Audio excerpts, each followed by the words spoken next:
ಜಮ್ಮು ಕಾಶ್ಮೀರದ ಪಹಲ್ಗಾಮ್ನಲ್ಲಿ ನಡೆದ ಭಯೋತ್ಪಾದಕ ದಾಳಿ ಬಗ್ಗೆ ಇಡೀ ದೇಶವೇ ಖಂಡನೆ ವ್ಯಕ್ತಪಡಿಸುತ್ತಾ ಇದೆ.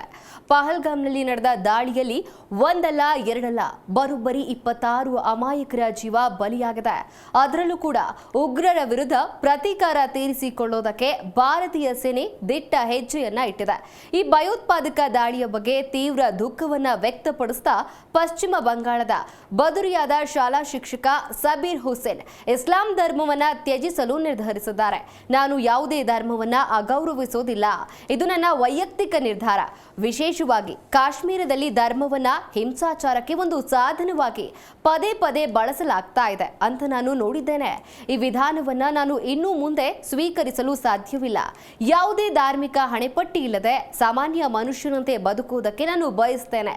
ಇದಕ್ಕಾಗಿ ನಾನು ನ್ಯಾಯಾಲಯದಲ್ಲಿ ಔಪಚಾರಿಕ ಅರ್ಜಿಯನ್ನ ಸಲ್ಲಿಸಲು ಬಯಸ್ತೇನೆ ಅಂತ ಹೇಳಿದ್ದಾರೆ.